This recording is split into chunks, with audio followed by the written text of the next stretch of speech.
Hello, my name's Andrew Gordon, the Lean Butcher, and today we're going to show you how to cook some medium-sized sirloin steaks, but there's something different. Usually we would tell you to leave them to come to room temperature. Not anymore. I want to keep it a bit safer for you, especially coming up for the summer season, so I'd like you to just take your steak straight from the fridge onto the chopping board. While that's going on, I want you to preheat a griddle pan or a non-stick pan, and then we're going to oil and season the steaks on the board.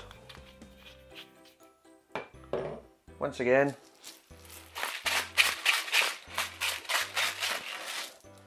the Himalayan pink salt, loads of black pepper.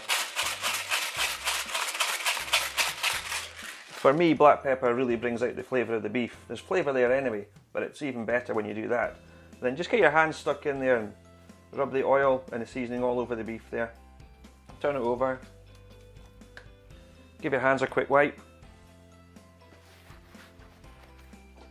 And then do the same to the other side. You don't need a lot of this. And then you season the other side. Slightly less salt on the other side. And then more of the black pepper, just however much you want. I like quite a lot. And then just massage it in. The pan's heating up. You can see a little bit of smoke coming up from it just now. I've got the temperature around to full, so I want this to sizzle when it hits the pan there. I'm only going to give them 2 minutes aside. This is like a standard thickness of steak from our beef counter, about 2 to 3 centimetres thick. That's normal sort of size. Depending on the eyepiece of the sirloin will depend on the weight, but we will cut steaks for you at any size you want. If you want them thinner, if you want them thicker, or just straight from the tray, no problem at all. And remember, it's Father's Day coming up, so you want to treat your dad to something nice for supper on Sunday, steak's the answer. So be careful when you're putting the steak in, because I'm using a griddle pan today. Even a non-stick pan that you might use instead of this, you don't want your fingers anywhere near it, okay? Pick up the steak.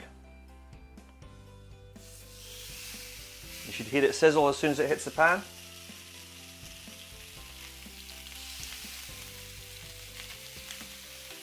And then you're only going to give it 2 minutes aside.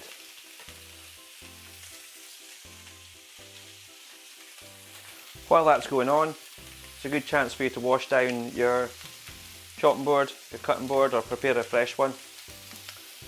I'm going to get this one prepared because I'm going to put on some asparagus tips on there, and then we chop up some chilies and have a little bit of tomato on there, because I like to eat my food straight off the board.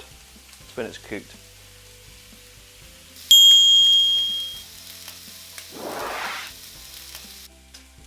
Yep, so that's 2 minutes. We're just going to turn it over quickly.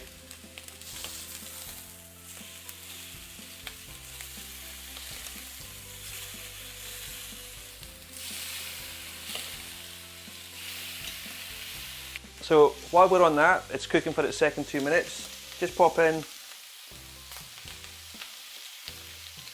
some tomatoes. Watch your fingers with this, okay, because it's going to be really, really hot in there.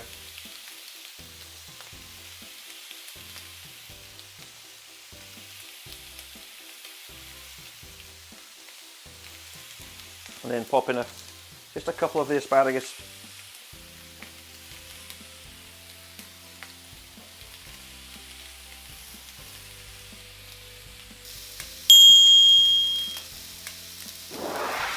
So that's us coming up for 4 minutes now. So that was 2 minutes each side in a hot non-stick pan or a hot griddle pan.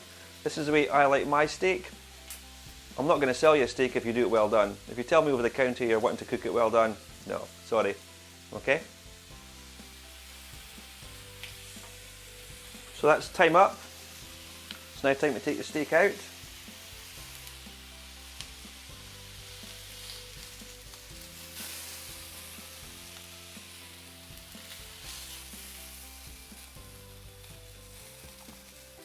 And then move your asparagus into the pan now, and just turn over your tomatoes.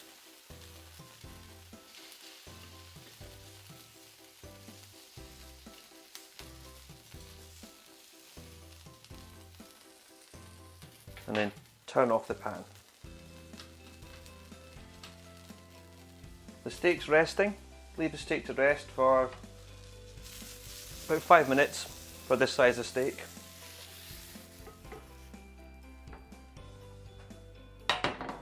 For bigger bits of steak or meat bigger than this, you can give it up to 10-15 minutes resting time if you want to. I'm only giving it 5 for this one. So there you've got a nice little pile of stripped up sirloin steak. See the colour in the middle? That's how I like mine done. And if you're cooking for 2 people, it's quite easy just to create 2 stacks.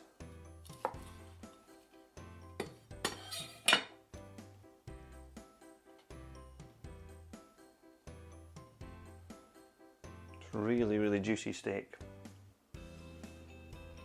And then I'll just give it a little sprinkle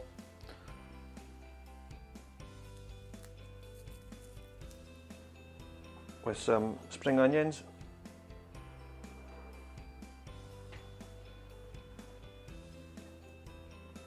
Some spring onions and some chilies.